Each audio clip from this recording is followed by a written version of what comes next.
ஓம் சாந்தி. சிந்தனை செய் மனமே என்ற நிகழ்ச்சியில் நாம் பார்க்கக்கூடிய ஸ்லோகன் அப்னே கோட் தோ நஷா சடே.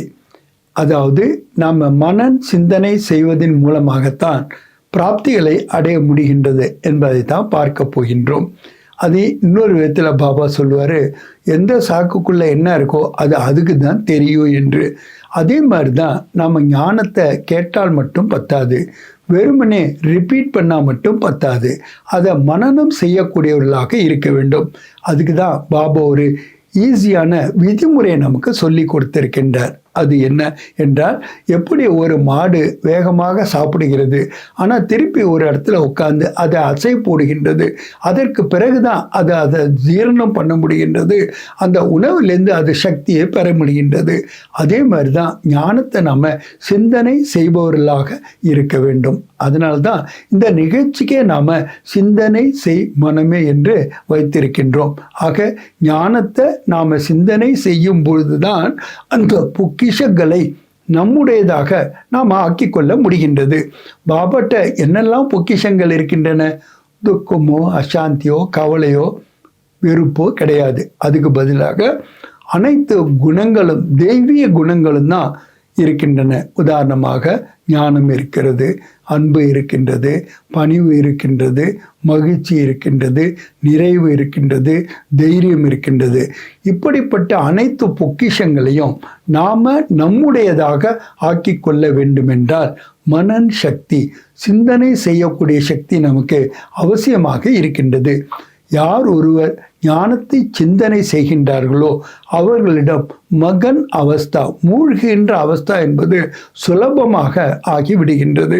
ஆக நாம் ஆட்டோமேட்டிக்காக அந்த நினைவு சொரூபமாக, ஞான சொரூபமாக, குண சொரூபமாக, சக்தி சொரூபமாக நாம் ஆக வேண்டுமென்றால் ஞானத்தை சிந்தனை செய்யக்கூடிய, மனனம் செய்யக்கூடிய சக்தி நமக்கு அவசியமாகவும் அது ஆதாரமாகவும் கூட இருக்கின்றது.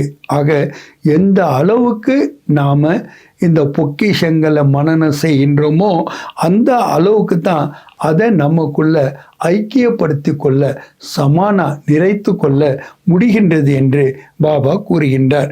அதனால்தான் பாபா சொல்றாரு, வெறுமனே ரிப்பீட் செய்வது உங்களுடைய காரியம் அல்ல, அதன் மூலமாக நீங்கள் முழுமையான பலனை அடைய முடியாது. அதுக்கு பதிலாக மனன சிந்தனையின் மூலமாக அந்த பொக்கிஷங்களை தனதாக ஆக்கி கொள்ளுங்கள். எப்படி பாபா என்னுடையவர் என்று கூறுகின்றோம், ஆனால் என்னுடையவராக அதை அனுபவம் செய்யும்போது தான் நான் மாஸ்டர் சர்வ சக்திவான் என்ற அனுபவத்தை செய்ய முடிகின்றது. பாபா சொல்கிறாரு, அது லௌகீக மாட்டோம் அலௌகீக மாட்டோம். வாழ்க்கையில் 3 தேவைகள் தான் இருக்கின்றன. ஒன்று உணவு. ஏன்னா உணவு இல்லைன்னா உயிர் வாழவே முடியாது. அதே மாதிரி ஆத்மாவுக்கு உணவு என்ன நமக்கு நல்லாவே தெரியும், இந்த ஞானம் தான். அதே மாதிரி 2வது வாழ்க்கைக்கு அவசியமானது மகிழ்ச்சி. மகிழ்ச்சி இல்லைன்னா அந்த வாழ்க்கை வாழ்ந்து என்னதான் பிரயோஜனம் இருக்காது. ஆக பர்பஸ்ஃபுல் அண்ட் மீனிங்ஃபுல் லைஃப் எப்போ வருதுன்னா நம்ம மகிழ்ச்சியாக இருக்கும்போது தான். 3வது கஜானா, பொக்கிஷங்கள், செல்வம். அது இல்லாமல் கூட நாம் என்ன செய்ய முடியும்? எதுவுமே செய்ய முடியாது அல்லவா? ஆக நமக்கு வாழ்க்கையில் முக்கியமான 3 குராக்கு, குஷி, கஜானா.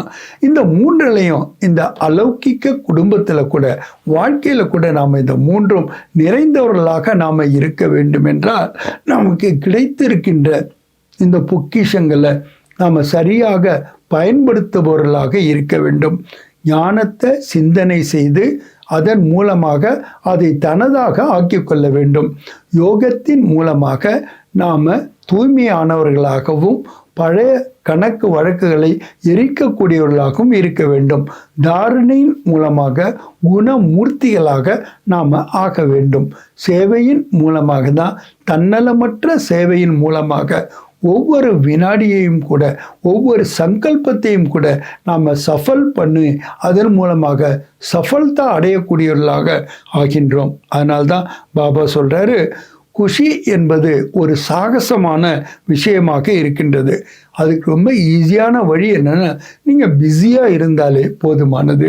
லேசியாக இல்லாமல் பிஸியாக இருக்கக்கூடிய, அதாவது நான் இந்த தேகத்திலிருந்து விலகி இருக்கின்ற அந்த அப்பியாசத்தை தொடர் அபியாசமாக நாம் செய்தாலே போதுமானது. நாம் நம்மளோட அந்த அப்னி கோட்தோ நஷா சடே என்ற அனுபவத்தை செய்பவர்களாக ஆகின்றோம். நல்லது. ஓம் சாந்தி.